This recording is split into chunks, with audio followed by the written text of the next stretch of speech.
తెలంగాణ విషయానికొస్తే స్వేచ్ఛ digital daily మరో సంచలన కథనంతో ఈరోజు ముందుకొచ్చింది. ఇప్పటికే అటు ప్రతిరోజు సంచలన కథనాలను స్వేచ్ఛ డిజిటల్ డైలీ ఇస్తూ ఉంది. ఈరోజు కనుక మనం చూసినట్లయితే అటు ట్యాపింగ్ కేసులో రాజకీయ నాయకులకు నోటీసులు ఇవ్వడానికి రెడీ చేస్తున్నారు. నిన్న కొత్తకోట శ్రీనివాసరెడ్డి దీనికి సంబంధించిన వివరాలు కూడా వెల్లడించారు. దానికి సంబంధించిన వార్తను ముఖ్యమైన వార్తగా అటు ఇచ్చింది, ఇయర్ ప్యానల్ వార్తగా ఇచ్చింది. నోటీసులు రెడీ చేస్తున్నారు. అటు ట్యాపింగ్ వ్యవహారంలో కీలకంగా 4 నేతలు వ్యవహరించినట్లుగా చెప్తున్నారు. వాళ్ళకు సంబంధించిన ఆధారాలను కూడా సేకరించాం, వాళ్ళకి త్వరలోనే నోటీసులు ఇస్తామంటూ చెప్పారు. ఇక ప్రగతినగర్, కుకట్పల్లి ప్రగతినగర్ ప్రస్తుతం అక్కడంతా కూడా కమర్షియల్గా బాగా ఎదిగిపోయిన ప్రాంతం. అదంతా కూడా అక్కడ గజం దాదాపుగా 2-3 లక్షల రూపాయలు పలికేంతగా అభివృద్ధి చెందింది ప్రగతినగర్. కానీ ఆ ప్రగతినగర్లో అక్రమాలు జరుగుతున్నాయి. ప్రగతినగర్లో చిత్ర విచిత్రాలు జరుగుతున్నాయి. ఏకంగా గుడి స్థలంపైనే కన్ను పెట్టారు. ఫైనల్ లేఅవుట్ అడ్డుకొని అప్పట్లో భూదందా చేశారు. ఓపెన్ స్పేస్లో అడ్డగోలు నిర్మాణాలు, వ్యక్తిగత కక్ష సాధింపులో భాగంగా హిందూ ఆలయం పైన పగబట్టారు. 15 ఏళ్లుగా లేని అభ్యంతరాలపై కోర్టుకు వెళ్లిన వైనం. రామాలయంలో అన్నదానం, పార్కింగ్ ఏరియా లేకుండా కుట్ర, గుడి ఖాళీ ప్రదేశం జోలికి వస్తే ఊరుకోబోమంటున్న భక్తులు. ఇప్పటికే 27,000 గజాల ఓపెన్ స్పేస్ మాయమైపోయింది. 50,000 గజాల పార్కింగ్ ప్లేస్లో అన్ని అక్రమ నిర్మాణాలే. మత విద్వేషాలు రెచ్చగొట్టే కుట్రలు జరుగుతున్నాయా అంటూ ప్రగతినగర్ పంచాయతీ పైన స్వేచ్ఛ డిజిటల్ డైలీ ప్రత్యేక కథనాన్ని ఇచ్చింది. వాస్తవానికి ప్రగతినగర్లో గతంలో అక్కడ ప్రగతినగర్ చెరువు కట్ట యువతల వైపే మద్యం షాపులు ఉండాలి, ప్రగతినగర్లో ఎక్కడ కూడా మద్యం దుకాణాలు ఉండకూడదు అంటూ అక్కడ పంచాయతీ తీర్మానం చేసుకుంది. గతంలో ప్రగతినగర్ ఒక గ్రామ పంచాయతీగా ఉండేది. అక్కడ కమ్యూనిస్టు భావజాలం ఎక్కువగా ఉంటారు. అక్కడ కామ్రేడ్లే ఎప్పుడు కూడా సర్పంచ్లుగా ఉండేవాళ్ళు. లోపల గుట్కాలు కానీ సిగరెట్లు కానీ గతంలో అమ్మనిచ్చేవాళ్ళు కాదు. కానీ ఇప్పుడు మొత్తం అది డెవలప్ అయిపోయింది. జిహెచ్ఎంసీ పరిధిలో కలిసిపోయిన తర్వాత దానిలో రకరకాల ఆక్రమణలు జరుగుతున్నాయి. అక్కడ గతంలో ఉన్న లేఅవుట్కు భిన్నంగా ఓపెన్ స్పేస్లో అన్నీ కూడా అడ్డగోలు నిర్మాణాలు చేసేశారు. అక్కడ రామాలయం పార్కింగ్ ఏరియాను కూడా వాళ్ళు దోచుకునేందుకు ప్రయత్నిస్తున్నారు. దాన్ని కూడా కబ్జా చేసేందుకు ప్రయత్నిస్తున్నారు. ఇదంతా కూడా కొంతమంది కుట్ర పన్ని రకంగా వ్యవహరిస్తున్నారంటూ అటు స్వేచ్ఛ ఇన్వెస్టిగేషన్ టీం ప్రత్యేక కథనాన్ని ప్రచురించింది. 15 ఏళ్లుగా లేని అభ్యంతరాలను ఇప్పుడు లేవనెత్తుతూ కోర్టుకు వెళ్ళారు. అక్కడ అటు మత విద్వేషాలను రెచ్చగొట్టే ప్రయత్నం జరుగుతున్నది. ఎప్పటి నుంచో ఉన్న గుడిపైన కన్నేశారు. ఎందుకు హిందూ దేవాలయాలపైన ఈ రకమైన వివక్ష చూపిస్తున్నారనే కథనాన్ని స్వేచ్ఛ డిజిటల్ డైలీ ప్రచురించింది. ఇక కమల విలాపం అంటూ మరొక కథనాన్ని ఇచ్చింది. కర్ణాటకలో అటు మోడీ చరిష్మా పనిచేయడం లేదు. కర్ణాటకలో అంతా కూడా ఎదురుగాలి తగులుతుంది. ఇప్పటికే గతంలో కర్ణాటకలో బీజేపీ ప్రభుత్వం ఉండేది. ఇప్పుడు కాంగ్రెస్ సిద్ధరామయ్య ముఖ్యమంత్రిగా, ఉప ముఖ్యమంత్రిగా డీకే శివకుమార్ ఉన్నారు. ఇప్పుడు పార్లమెంట్ ఎన్నికల్లో కూడా తిరిగి మరోసారి సత్తా చాటడానికి కర్ణాటక కాంగ్రెస్ ప్రయత్నాలు కొనసాగిస్తుంది. అక్కడ కమలానికి ఎదురుగాలి తగులుతుంది బీజేపీ పార్టీకి. ప్రస్తుతానికి జేడీఎస్తో పొత్తు పెట్టుకున్నారు కుమారస్వామితో. అయినా కూడా అయోమయంలో ఉన్నారు ఆ 2 పార్టీలు. సత్తా చాటేందుకు హస్తం వ్యూహాలు. మోడీ ముందే పసిగట్టారా? ఈ కర్ణాటకలో జరగబోయే నష్టాన్ని తమిళనాడుతో భర్తీ చేసుకోవాలనుకుంటున్నారా? ఇది వర్కౌట్ అవుతుందా అనే వార్తనిచ్చారు. వాడిపోయిన కమలం పువ్వు అని వేస్తూ ఆ వార్తనిచ్చారు. నిజంగానే ఇప్పటి నుంచో మోడీ దక్షిణాది రాష్ట్రాలపైన గురిపెట్టారు. ఇక్కడ పాగా వేయాలని ప్రయత్నాలు కొనసాగిస్తున్నారు. నార్త్ ఇండియాలో అంటే ఉత్తర భారతంలో కొంతవరకు ఎదురుగాలి వీస్తోంది బీజేపీకి. బీజేపీ అధికారంలో ఉన్న రాష్ట్రాలలో తీవ్రంగా వ్యతిరేకత వ్యక్తం అవుతుంది. అక్కడ కొంత నష్టం జరిగే అవకాశం ఉంది. కాబట్టి దక్షిణాది రాష్ట్రాలలో ఎలాగైనా సరే గెలిచి తీరాలంటూ అటు కమల్నాథులు ప్రయత్నిస్తున్నారు. అందుకు తగ్గట్టుగానే వ్యూహాలు కూడా రచిస్తున్నారు. కానీ కర్ణాటకలో చూస్తే తిరిగి మరోసారి ఎదురుగాలి తగిలే అవకాశం ఉంది. అక్కడ గెలవకపోవచ్చు, అనుకున్నన్ని సీట్లు రాకపోవచ్చు. అందుకే పొరుగునే ఉన్న తమిళనాడు పైన దృష్టి పెట్టారు. తమిళనాడులో కర్ణాటకలో జరగబోయే నష్టాన్ని తమిళనాడులో భర్తీ చేసుకోవాలి. ఇక్కడ తెలంగాణలో కూడా ఎలాగైనా సరే పాగా వేయాలని తీవ్రంగా ప్రయత్నాలు కొనసాగిస్తున్నారనే వార్తనిచ్చారు. కానీ అక్కడ కమల విలాపం వాళ్ళు అనుకున్నది ఎక్కడ కూడా జరగడం లేదనే వార్తను ముఖ్యమైన వార్తగా ఇచ్చారు.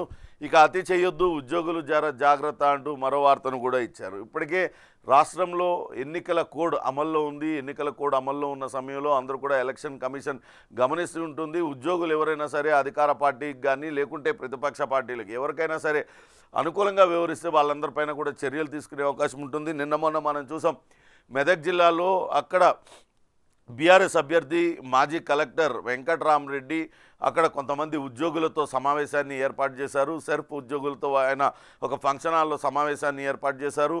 దానికి ఈ ప్రభుత్వ ఉద్యోగులందరూ కూడా హాజరయ్యారు. అది ఎన్నికల నియమావళికి విరుద్ధం. వెంటనే ఆ విషయం తెలుసుకున్న బీజేపీ అభ్యర్థి రఘునందన్ రావు అక్కడ ఆందోళనకు దిగారు.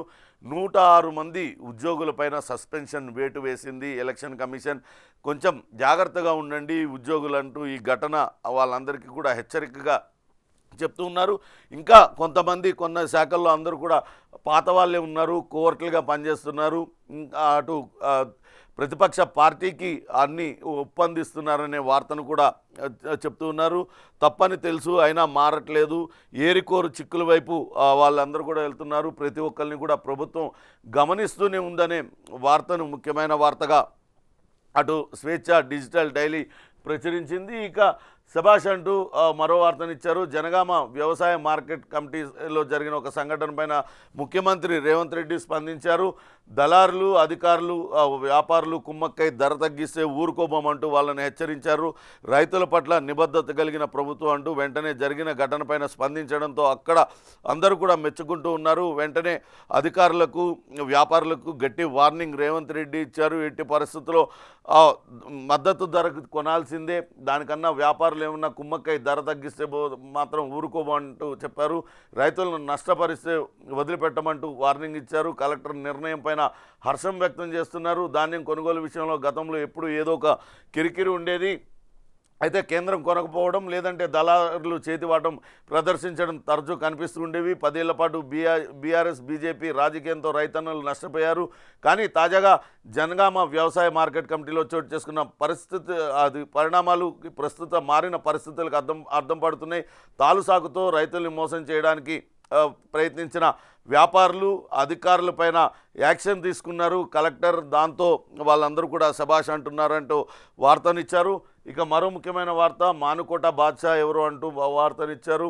ప్రచార బాట పట్టిన ప్రధాన పార్టీ అభ్యర్థులు గెలుపుపైన హస్తం ధీమా, మెజారిటీపై అంచనాలు, పట్టు నిలుపుకునేందుకు బీఆర్ఎస్ యత్నాలు, ఉనికి కోసం కమల్నాథుల పాటలు, ఆదివాసీ తరపున 2 ఇండిపెండెంట్లు, సగం ఓటర్ల వయసు 40 ఏళ్ల లోపే అంటూ ఇచ్చారు. మహబూబాబాద్ నియోజకవర్గం అటు ఎస్టీ రిజర్వ్డ్ నియోజకవర్గం. ఈ నియోజకవర్గానికి అటు ఎంపీ అభ్యర్థులుగా పోటీ చేయడానికి 2 ప్రధాన పార్టీల్లో తీవ్రంగా పోటీ ఉంది. కానీ అధికార పార్టీ కాంగ్రెస్ పార్టీ అక్కడ మాజీ ఎంపీ, మాజీ కేంద్ర మంత్రి బలరాం నాయక్ను అభ్యర్థిగా ప్రకటించింది. ఇక బీఆర్ఎస్ ఇప్పుడు ప్రస్తుతం ఎంపీ మాలోత్ కవితనే తిరిగి మరోసారి అభ్యర్థిగా అక్కడ ప్రకటించింది. ఇక అటు బీజేపీ హుస్సేన్ నాయక్ను అక్కడ అభ్యర్థిగా దింపింది. అక్కడ ఎవరు గెలవబోతున్నారు అనే ఒక వార్తను ముఖ్యమైన వార్తగా స్వేచ్ఛ డిజిటల్ డైలీ ప్రచురించింది. ఇప్పటికే ప్రచార బాట పట్టిన ప్రధాన పార్టీ అభ్యర్థులందరూ కూడా ప్రచార బాట పట్టారు. అక్కడ బీజేపీ ఉనికి చాటుకోవడానికి ప్రయత్నిస్తుంది. ప్రధాన పోటీ మాత్రం బీఆర్ఎస్ కాంగ్రెస్ మధ్యలోనే ఉంటుంది. ఇప్పటికే బీఆర్ఎస్ అభ్యర్థి అటు మాలోత్ కవిత గతంలో కొన్ని కథనాలు వచ్చాయి. ఆమె తాను పోటీ చేయలేననే నిరాసక్తత వ్యక్తం చేశారు. కానీ పోటీ చేయాల్సిందేనంటూ బీఆర్ఎస్ అధినేత కేసీఆర్ ఆదేశించడంతో తప్పని పరిస్థితుల్లోనే ఆమె పోటీలో ఉన్నారు. కానీ అంతగా ఆసక్తి చూపించడం లేదనే వార్తలు వచ్చాయి. కానీ చూడాలి ఏం జరుగుతుందనేది.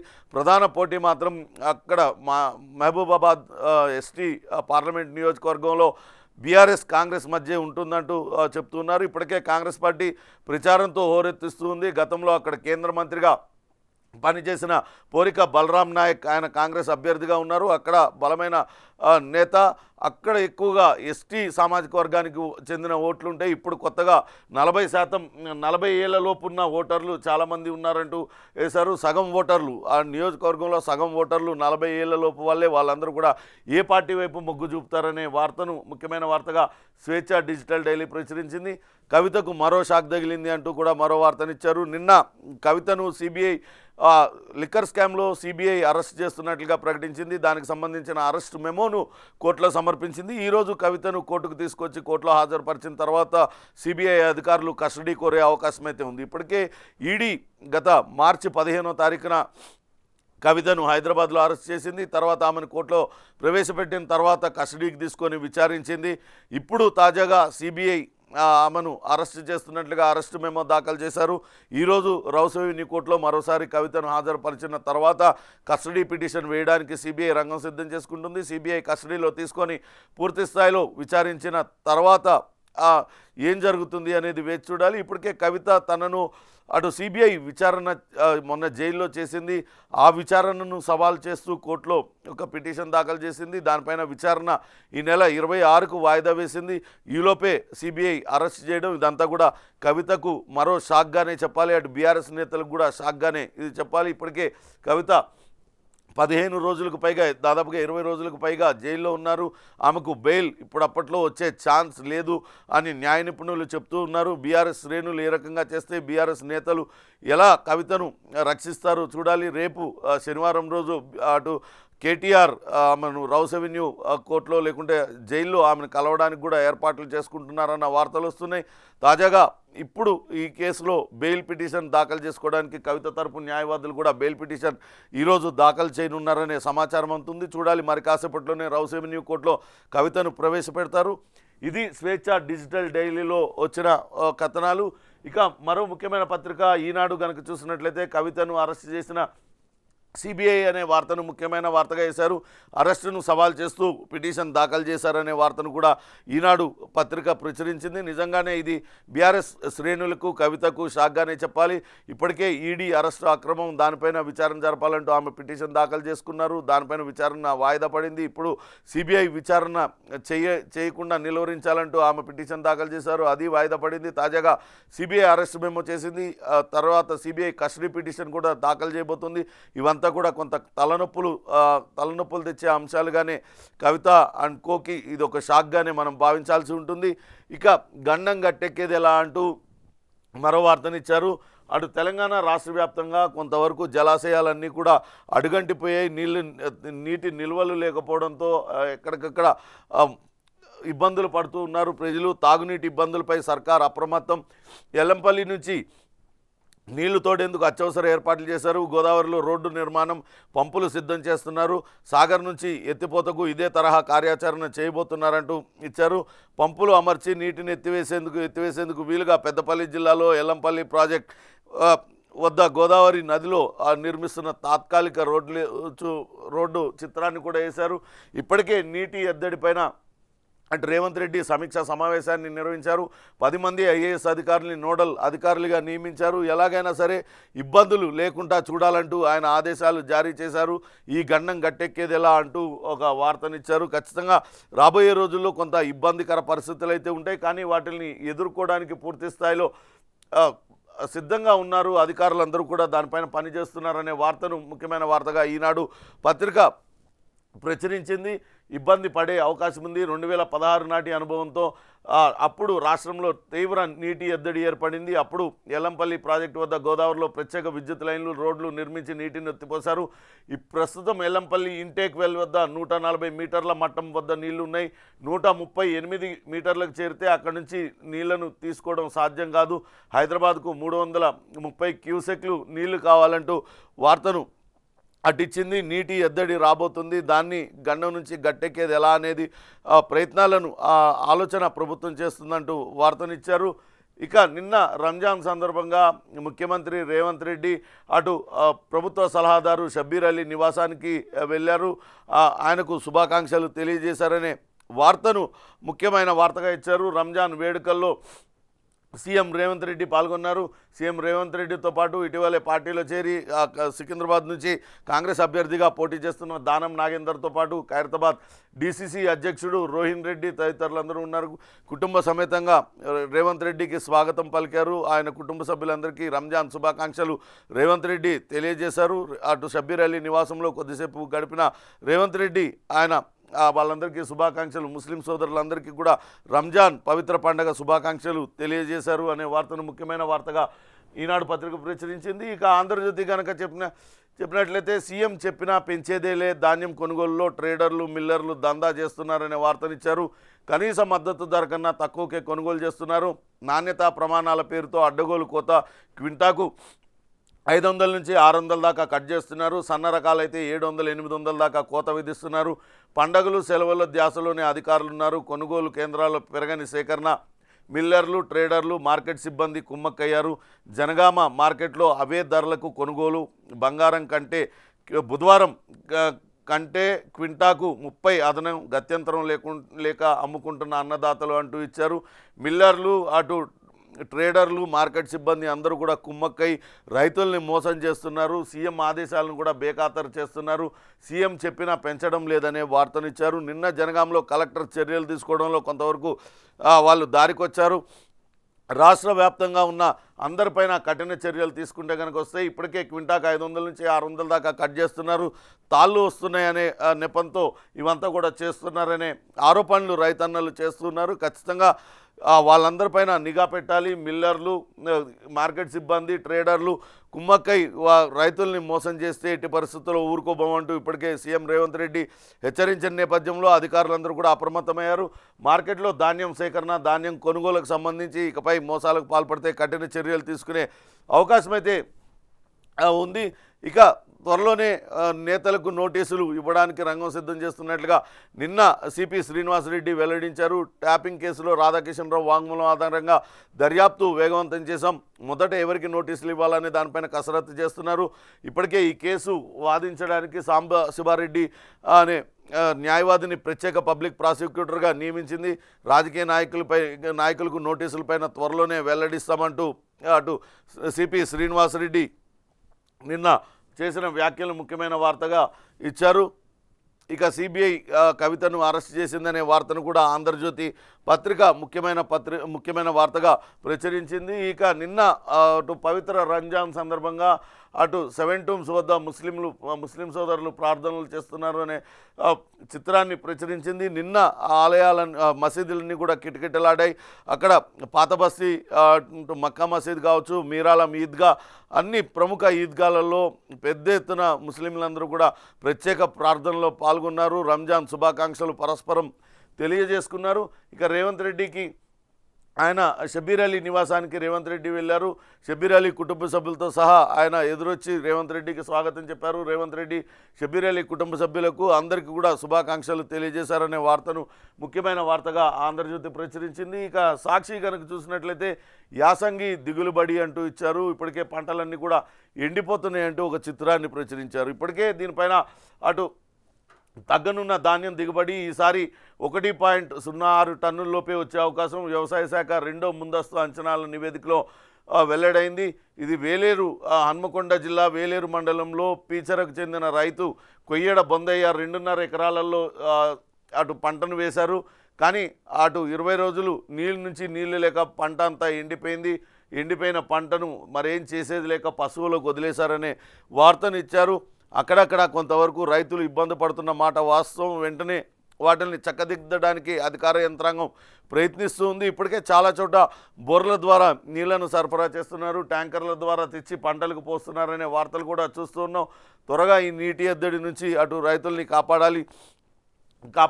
పంటలు ఈసారి తక్కువ దిగుబడి వచ్చే అవకాశం ఉంటుంది. వర్షాభావ పరిస్థితుల వల్ల కావచ్చు, మరో కారణాల వల్ల కానీ ఈసారి మాత్రం తక్కువ దిగుబడి ఉంటుంది వరిది అంటూ వార్తనిచ్చారు. ఇక రైతుల్ని మోసం చేస్తే సహించేది లేదంటూ నిన్న ట్విట్టర్ వేదికగా రేవంత్ రెడ్డి హెచ్చరించారు. ధాన్యం కొనుగోలుపై ప్రభుత్వం చిత్తశుద్ధితో ఉంది. అధికారులు, వ్యాపారులు కుమ్మక్కై ధరలు తగ్గిస్తే ఊరుకోబోమంటూ హెచ్చరించారు. జనగామ ఘటనలో 3 ట్రేడర్లపై కేసు నమోదు చేశారు. ఒక అధికారికి సర్కార్ నోటీస్ జారీ చేసిందనే వార్తను కూడా ముఖ్యమైన వార్తగా సాక్షి పత్రిక ప్రచురించింది. ఇక V6 వెలుగు కనుక చూసినట్లయితే మిషన్ భగీరథకు సంబంధించిన వార్తా కథనాన్ని ముఖ్యమైన కథనంగా వేసింది. ప్రెజర్ పెంచితే పుట్టుక్కు అంటూ వార్తనిచ్చింది. ఎక్కడికక్కడ మిషన్ భగీరథ పైపులు పగిలిపోతున్నాయి, ఇంట్రా పైప్ లైన్లన్నీ కూడా పగిలిపోతున్నాయి. ఒక దిక్కు రిపేర్ చేస్తుంటే మరో దిక్కు లీకులు అవుతున్నాయి. అన్ని జిల్లాల్లో డిస్ట్రిబ్యూషన్ లోపాలు. 1000 కోట్లు ఖర్చు చేసి పాత ఇన్ఫ్రాస్ట్రక్చర్నే వాడిన గత సర్కార్, సబ్ కాంట్రాక్టర్లంతా లోకల్ లీడర్లే, సమస్య వస్తే పట్టించుకుంటలే, ప్రత్యామ్నాయ ఏర్పాట్లు చేస్తున్న రాష్ట్ర ప్రభుత్వం అంటూ వార్తనిచ్చింది. మిషన్ భగీరథలో కూడా పెద్ద ఎత్తున అవకతవకలకు పాల్పడ్డారు. గతంలో ఉమ్మడి రాష్ట్రంలో కాంగ్రెస్ ప్రభుత్వంలో వేసిన పైప్ లైన్లనే వాడుతూ ఉన్నారు. కానీ స్థానిక లీడర్లందరూ కూడా కాంట్రాక్టర్లుగా అవతారం ఎత్తి చెయ్యని పనులకు బిల్లులు తీసుకున్నారు, చేసిన పనులకు 2 సార్లు బిల్లులు తీసుకున్నారనే వార్తను మనం చూసాం. దీనిపైన కూడా ఇప్పటికే అటు విజిలెన్స్ విచారణ కూడా కొనసాగిస్తుంది. ఇప్పుడు చూస్తే ఆ మిషన్ భగీరథ పైపులన్నీ కూడా ఎక్కడికక్కడ పగిలిపోతూ ఉన్నాయి. కొంచెం ప్రెషర్ పెంచితేనే అవన్నీ కూడా పగిలిపోతున్నాయి అనే వార్తను ముఖ్యమైన వార్తగా ఇచ్చారు. ఇక ఫోటో కూడా చూడొచ్చు. గ్రేటర్ వరంగల్ సిటీలో మిషన్ భగీరథ అమృత్ స్కీమ్లో భాగంగా అటు మెయిన్ పైప్ లైన్ 2017 కిలోమీటర్ల మెయిన్ పైప్ లైన్, 2767 కిలోమీటర్ల ఇంట్రా పైప్ లైన్ వేశారు. ఇందులో 59.3 కిలోమీటర్ల మెయిన్ పైప్ లైన్, 393 కిలోమీటర్ల ఇంట్రా పైప్ లైన్ పాతది కావడంతో వాటర్ ఫ్లోకి తట్టుకోలేక పగిలిపోతున్నాయి. కమిషనర్ అశ్విని వాకడే ఆధ్వర్యంలో గ్రేటర్ ఆఫీసర్లు ఒకవైపు పనులు చేస్తున్నాయి, మరోవైపు లీకేజీలు ఏర్పడుతున్నాయి. కానీ పాత పైప్ లైన్లకు కూడా కొత్త పైప్ లైన్లు వేసినట్లుగానే గతంలో మిషన్ భగీరథ కాంట్రాక్టర్లందరూ కూడా డబ్బులు దండుకున్నారు, వేల కోట్ల రూపాయలు దండుకున్నారనే అన్ని విజిలెన్స్ విచారణలో వెల్లడైంది. దీనిపైన కూడా విచారణ కొనసాగిస్తూ ఉన్నారు. ఇప్పుడు ఈ ఎక్కడికక్కడ పైప్ లైన్లు పగిలిపోవడంతో వాటిలన్నింటినీ ఎలా సరి చేయాలనే దానిపైన అధికారులందరూ కూడా తీవ్రస్థాయిలో ప్రయత్నాలు చేస్తున్నారనే వార్తను ముఖ్యమైన వార్తగా అటు వెలుగు పత్రిక ప్రచురించింది. ఇక జోరందుకోని ప్రచారం, ఎండలు మండిపోతూ ఉన్నాయి, అందుకే ఇంకా జోరందుకోలేదు ప్రచారం అంటూ ఇచ్చారు. నిజంగానే అక్కడ తెలంగాణలో గ్రామీణ ప్రాంతాల్లో కొంతవరకు ఎన్నికల ప్రచారం జరుగుతుంది. కానీ హైదరాబాద్ సిటీలో ఎన్నికల ప్రచారంలో పెద్దగా నేతలు ఎవరు పాల్గొంటున్నట్టుగా కనపడతలేదు. దానికి ముఖ్యమైన కారణం మండుటెండల ఎఫెక్ట్ అంటూ చెప్తున్నారు. ఎండల భయంతో బయటకు రాలేకపోతున్న అభ్యర్థులు, షెడ్యూల్కు పోలింగ్కు చాలా గ్యాప్ ఉండడంతో కొంతవరకు జోష్ తగ్గింది. ముందుగా ఎన్నికలున్న రాష్ట్రాలపైనే జాతీయ నేతలు దృష్టి పెట్టారు. ఇప్పటి నుంచే ప్రచారం చేస్తే ఖర్చు పెరిగిపోతుందని నేతలు భయపడుతున్నారు. చివరి 3 వారాల్లోనే అసలు ప్రచారం పైన ఫోకస్ పెడుతున్నారని మొత్తం 5 విడతల్లో పార్లమెంట్ ఎన్నికల నిర్వహణకు రంగం సిద్ధం చేసి ఇప్పటికే షెడ్యూల్ ప్రకటించారు. మనది 4వ విడతలో ఎన్నికలు జరగనున్నాయి 2 తెలుగు రాష్ట్రాల్లో కూడా. ఇప్పటి నుంచే ఒకవేళ ప్రచారాన్ని కనుక చేసినట్లయితే ఖర్చు పెరిగిపోతుంది. మరోపక్క బయట మండు టెండలు కూడా ఉండడంతో అభ్యర్థులు ఎవరు కూడా ఇప్పటి నుంచి ప్రచారానికి మొగ్గు చూపడం లేదు. చివరి 3 వారాల్లో ప్రచారం చేసుకుంటే సరిపోతుందనే అభిప్రాయంలో వాళ్ళందరూ ఉన్నారనే వార్తను ముఖ్యమైన వార్తగా వెలుగు పత్రిక ప్రచురించింది. ఇక దిశ పత్రిక చూస్తే నెక్స్ట్ టార్గెట్ అంటూ అటు ఫోన్ ట్యాపింగ్ కేసులో ఏం జరగబోతుంది, రోజుకో కొత్త విషయం తెర మీదకి వస్తుంది. ఇప్పటికే రాధాకిషన్ రావు టాస్క్ ఫోర్స్ కార్యాలయాన్ని అడ్డాగా చేసుకొని ఏ రకంగా అక్రమాలకు పాల్పడింది వెలుగు చూసాం. ఆయన విచారణలో వెల్లడించిన ఆ విషయాల ఆధారంగా ఇప్పుడు 6 కీ రోల్ నేతలపైన ఊహాగానాలు వస్తున్నాయి. త్వరలోనే వాళ్ళందరికీ నోటీసులు కూడా ఇస్తామని సిపి శ్రీనివాసరెడ్డి చెప్పారు. నిందితుల స్టేట్మెంట్ ఆధారంగా నోటీసులు, విచారణకు సిద్ధమవుతున్న ఆ బృందం ట్యాపింగ్ కేసు ఇన్వెస్టిగేషన్లో అనూహ్య పరిణామం ఎంతటి వారైనా వదలొద్దంటూ సర్కారు ఆదేశం. సమయం వచ్చినప్పుడు అన్నీ వివరిస్తాం, దర్యాప్తు పారదర్శకంగా కొనసాగుతుందంటూ హైదరాబాద్ సిపి కొత్తకోట శ్రీనివాసరెడ్డి చెప్పారు. ఐపీడీఆర్తో కీలక డేటా రిట్రీవ్ చేశారు. దర్యాప్తు ముందు డివైజెస్ను ఫార్మాట్ చేశారు. ఆ ఇన్ఫర్మేషన్ వెనక్కి తీసుకొచ్చేందుకు పోలీసులు ప్రయత్నాలు చేస్తున్నారు. స్నాప్చాట్, వాట్సాప్, సిగ్నల్ యాప్స్ ద్వారా నిర్వాహకులకు నోటీసులు. సక్సెస్ అయితే పోలీసుల చేతికి మొత్తం ట్యాపింగ్ సమాచారం దక్కుతుంది అంటూ మరో వార్తను కూడా ట్యాపింగ్ కేసుకి సంబంధించిన వార్తనిచ్చారు. వాస్తవానికి వీళ్ళు ధ్వంసం చేసిన డేటా చాలా కీలకమైన డేటా. దశాబ్దాల పాటు, దాదాపుగా 3 దశాబ్దాల పాటుగా పోలీస్ శాఖ విపరీతంగా శ్రమించి సేకరించిన డేటానంతా కూడా ధ్వంసం చేశారు. దాన్ని ఎలాగైనా సరే రిట్రీవ్ చేయడానికి పోలీస్ శాఖ ప్రయత్నిస్తూ ఉంది. ఇక నేతలు ఎవరెవరు వీళ్ళకి ఆదేశాలు జారీ చేశారు, వాళ్ళు ఎటువంటి ఆదేశాలు జారీ చేశారు, ఎంత డబ్బును ఎక్స్టార్షన్ చేశారు, ఎవరెవరు ఫోన్లపైన ట్యాప్ చేశారు, ఎవరి ఆదేశాలతో ఇదంతా చేయమన్నారు, పూర్తి వివరాలన్నింటినీ కూడా పోలీస్ అధికారులు ఈ కేసులో ఉన్న వాళ్ళు వెల్లడిస్తూ ఉన్నారు. త్వరలోనే ఈ పొలిటీషియన్స్ అందరికీ కూడా నోటీసులు ఇవ్వడానికి అటు పోలీస్ శాఖ సిద్ధమవుతుంది అనే వార్తను ముఖ్యమైన వార్తగా దిశ పత్రిక ప్రచురించింది. మొత్తంగా ట్యాపింగ్ వ్యవహారం తెలంగాణ రాష్ట్రంలో సంచలనాన్ని సృష్టిస్తుంది. రోజుకో కొత్త విషయం బయట చూస్తుంది. ఇప్పటికే టాస్క్ ఫోర్స్ కార్యాలయం అడ్డాగా పెట్టుకొని వ్యాపారస్తులను పెద్ద ఎత్తున ఎలా భయభ్రాంతులకి గురి చేసింది. ఒక్కొక్కరుగా రాధాకిషన్ రావు బాధితులందరూ కూడా బయటకు వస్తూ ఉన్నారు. 250 కోట్ల రూపాయల విలువ చేసే కంపెనీని బలవంతంగా ఒక పారిశ్రామికవేత్త నుంచి ఆయన భయభ్రాంతులకు గురి చేసి వేరే వాళ్ళ పేరు మీదకి రాయించారు. ఆయన కూడా బంజారాహిల్స్ పోలీసులకు ఫిర్యాదు చేశారు. దానిపైన కూడా విచారణ జరుగుతుంది. ఇప్పటికే రాధాకిషన్ రావు పైన ట్యాపింగ్ కేసే కాకుండా బాధితులు బయటకు వచ్చి చేస్తున్న ఫిర్యాదుల ఆధారంగా మరో 2 కేసులు కూడా నమోదయ్యాయి. ఎవరి ఆదేశాలతో ఇవన్నీ చేశారు, ఎవరెవరు దీని వెనకాల ఉన్నారు, పూర్తిగా విచారణలో వెల్లడయ్యే అవకాశం అయితే కనపడుతుంది. ఇది ఇవాల్టి ఇంట్రెస్టింగ్ టాపిక్స్.